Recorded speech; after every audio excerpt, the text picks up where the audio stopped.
Halo Sobat Ekoya semuanya.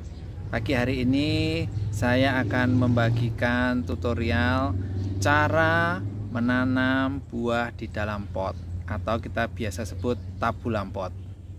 Mari kita lihat tabulam pot saya. Sahabat Ekoya semuanya, ini adalah tabulam pot belimbing madu yang sudah berusia 1 tahun 3 bulan hari ini. Belimbing madu saya ini sudah 2 kali berbuah, dan ini adalah buah yang kedua. Buah yang kedua ini jauh lebih banyak dan jauh lebih besar buahnya. Mari kita lihat rahasia-rahasia saya, apa yang saya lakukan sehingga pohon atau tanaman tabulam pot belimbing madu ini bisa berbuah 2 kali dalam 1 tahun 3 bulan. Yang pertama adalah dari pot. Pot, kita bisa memilih pot dari ukuran yang paling kecil. Waktu itu saya membeli dari online,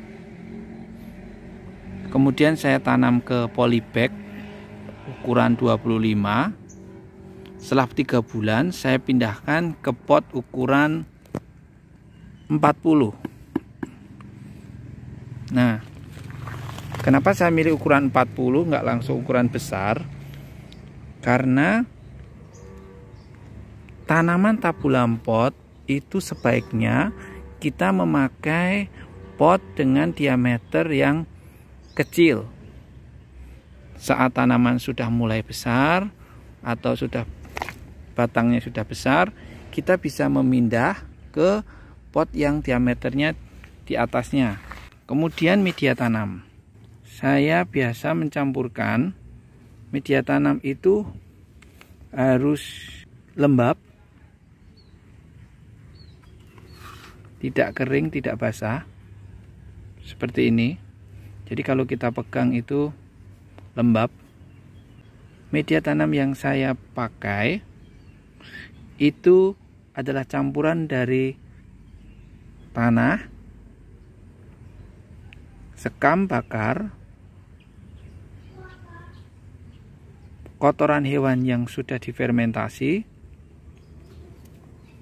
dan juga sedikit kokopit. Dengan perbandingannya, untuk tanahnya 1, sekam bakarnya 1, kohenya atau kotoran hewannya 1, kemudian kokopitnya saya setengah saja. Media tanam sebelum kita gunakan, kita harus memfermentasi dulu. Sebelum media tanam ini kita siap untuk menanam, sebaiknya kita menjemur media tanam ini di bawah sinar matahari lebih kurang 2 minggu sebelum kita gunakan. Akan tumbuh gulma atau rumput-rumput kecil sebagai tanda media tanam ini sudah siap. Setelah 2 minggu kita tanam belimbing yang sudah ada di polybag tadi, yang sudah berusia 3 bulan, kita masukkan ke dalam tabulam pot atau pot yang sudah siap ini. Nah, Sobat Ekoya semuanya, untuk langkah yang kedua kita adalah pemupukan. Pemupukan kita lakukan 2 minggu setelah kita menanam tanaman di dalam pot berukuran 40 cm tadi.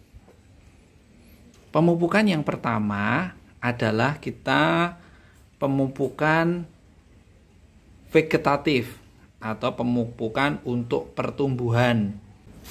Saya biasa memakai NPK seimbang, kandungannya 16-16-16, nitrogen 16, fosfor 16, dan kaliumnya 16. Jadi seimbang. Saya melakukannya di 2 minggu pertama saya akan memberikan 1 sendok penuh yang saya taburkan di sekitar pot berdiameter 40 tadi. Kemudian kita timbun. Jadi kita congkel-congkel pinggirnya, kemudian kita timbun NPK seimbang ini, kemudian kita tutup lagi menggunakan tanah. Supaya apa? Supaya tidak terjadi penguapan unsur N-nya atau nitrogennya. 2 minggu kemudian kita berikan lagi 1 sendok penuh NPK seimbang kembali dengan perlakuan yang sama di sekitar tabulam pot belimbing tadi. 2 minggu kemudian atau minggu yang ke-6 kita akan memberikan pupuk, ini namanya pupuk TSP atau triple super fosfat TSP, dan juga kombinasi dengan KCl, kalium klorida ya, dengan dosis 1 sendok penuh untuk TSP nya dan setengah saja untuk KCl nya.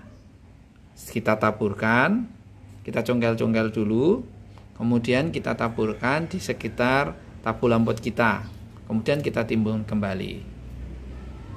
Itu adalah siklus 1 pemupukan. Jadi kita ulangi, untuk minggu kedua setelah kita tanam di dalam tabulam pot, kita memupuk menggunakan NPK seimbang 1 sendok penuh. 2 minggu kemudian 1 sendok penuh NPK kembali.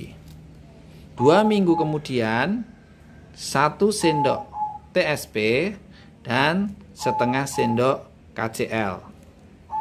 Siklus pertama kita lakukan. Kemudian setelah siklus pertama kita lakukan, 2 minggu kemudian kita lakukan pemupukan dengan menggunakan pemupukan organik. Pemupukan organik itu bisa kita lakukan dengan pemberian POC atau pupuk organik cair yang sudah kita fermentasi atau kita buat sendiri. Untuk videonya bisa saya buatkan besok untuk pembuatan POC. Mari kita lihat POC yang sudah saya buat. Sobat Eko ya semuanya, ini adalah pupuk organik cair saya yang sudah saya fermentasi lebih kurang 1 bulan. Pupuk organik cair saya ini saya buat dari olahan atau campuran bahan-bahan yang berada di sekitar kita. Misalnya sisa-sisa sayur, cangkang telur, sisa dari kulit buah-buahan, misalnya pisang, apel, terus juga kulit pepaya, semuanya bisa kita masukkan ke dalam pupuk organik cair. Saya juga memakai bakteri starter EM4 untuk menfermentasi POC saya ini. Nah, POC ini kita siramkan ke tanaman tabulam pot kita setelah siklus pemupukan pertama selesai. Dengan dosis, sebenarnya tidak ada dosis yang pasti, tetapi saya biasa menggunakan 200 cc atau 200 ml POC. Saya campur menjadi 2 liter atau 3 liter air. Kemudian saya siramkan ke tabulam pot saya setelah siklus pertama pemupukan selesai. Jadi POC ini akan membantu mengembalikan tanah supaya dia tidak rusak oleh karena pemupukan kimia. Jadi saya sarankan sobat, untuk pemupukan pertama kita akhiri dengan pemberian pupuk POC, pupuk organik cair. Mari kita masuk ke langkah yang ketiga. Sobat Ekoya semuanya, langkah yang ketiga yang bisa kita lakukan supaya pertumbuhan dan pembuahan tabu lampot kita baik adalah pengendalian hama. Pengendalian hama ini bisa kita lakukan menggunakan dua cara, bisa dengan cara kimiawi atau juga bisa dengan cara organik. Saya biasa mengkombinasikan dua cara tersebut untuk pengendalian hama tanaman-tanaman tabu lampot saya. Untuk perawatan, biasanya saya memberikan pestisida nabati kompleks yang sudah kita buatkan videonya beberapa waktu yang lalu. Nanti teman-teman bisa cek di channel saya ini untuk bisa mendapatkan cara membuat pestisida nabati kompleks yang bagus, yang sangat ampuh untuk membunuh hama-hama tanaman-tanaman tabu lampot. Sobat Ekoya semuanya, untuk pemberian pestisida nabati kompleks pencegahan, saya biasa menggunakan 100 sampai 200 ml pestisida nabati kompleks. Saya campur dengan 2 liter air. Saya masukkan ke dalam tabung spray, kemudian saya spraykan ke seluruh tanaman, daun, batang, sampai dengan media tanamnya, itu sampai basah semuanya.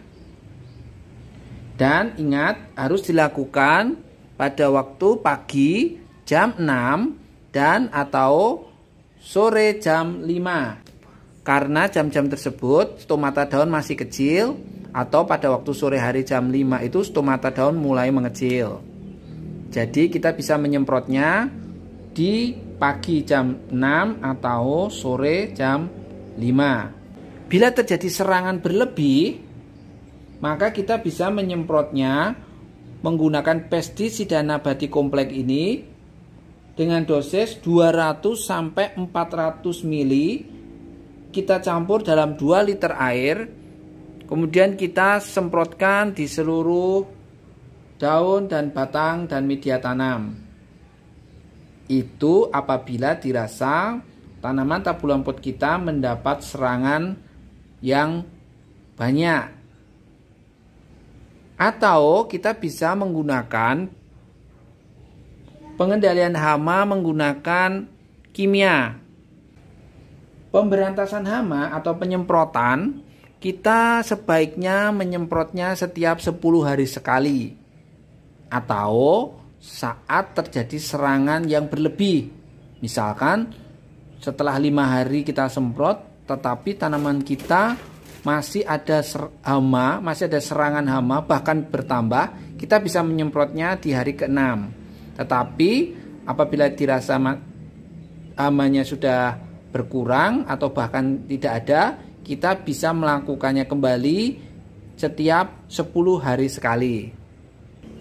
Untuk dosis pestisida yang kimiawi, saya biasa menggunakan Previgur fungisida ini dengan dosis setengah cc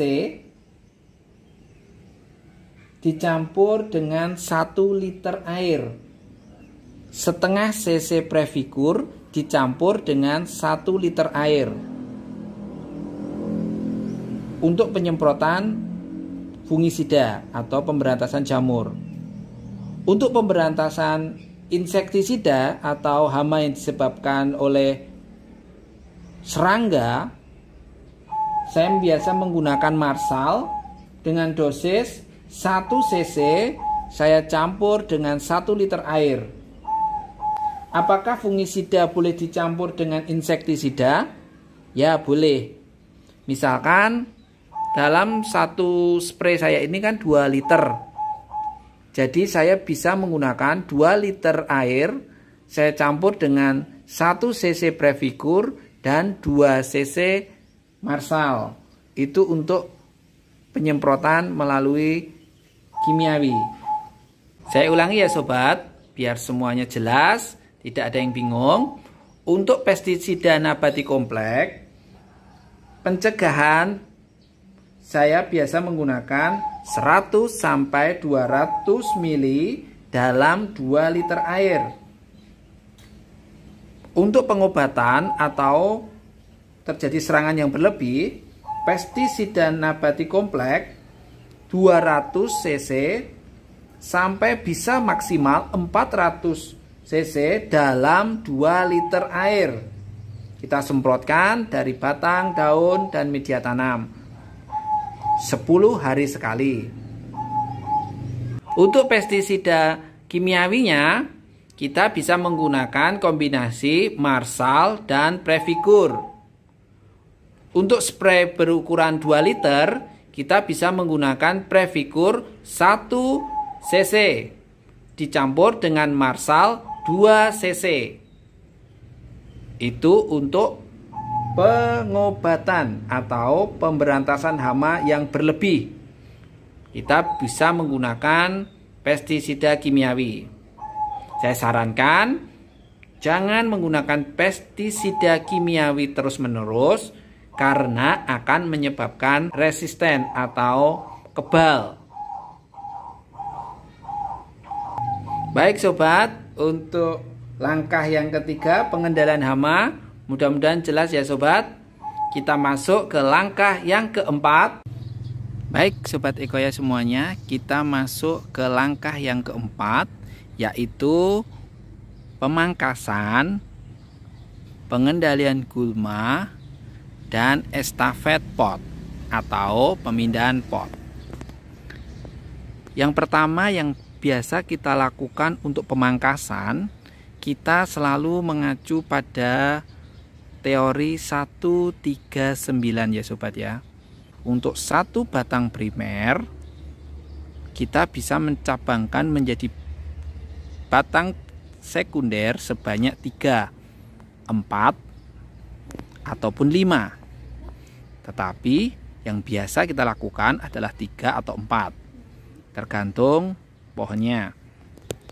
Kemudian dari 1 batang sekunder kita cabangkan menjadi 3 cabang tersier.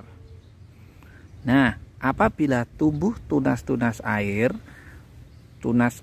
yang ada di sekitar batang tersier, kita sebaiknya potong atau memangkasnya sehingga nutrisi tidak terbagi ke tunas air tersebut.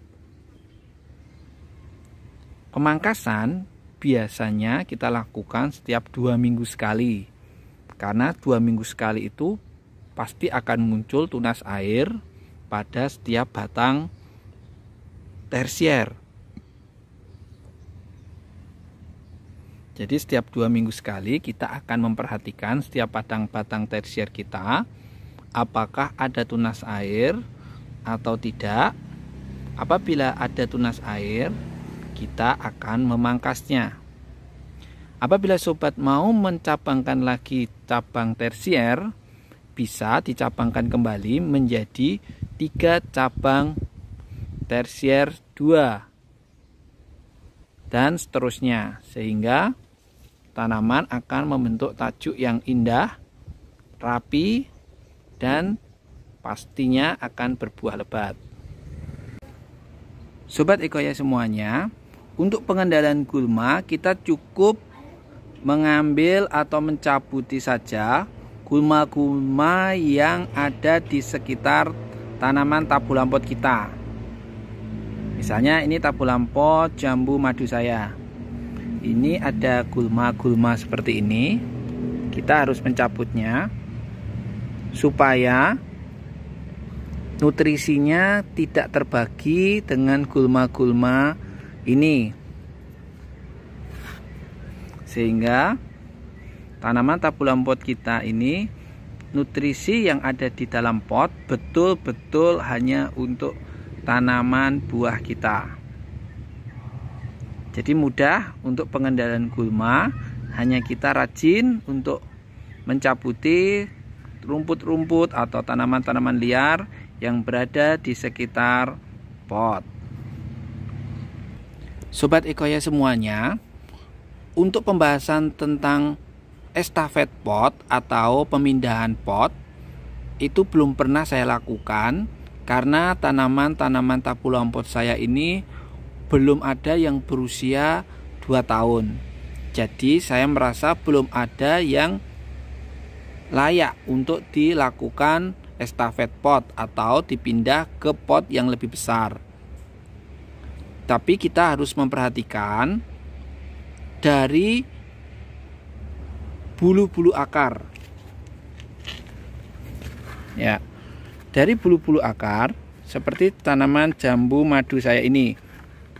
Apabila nanti akarnya sudah padat dan bulu-bulu akarnya itu sudah sangat lebat, itu adalah tanda kita harus melakukan estafet pot.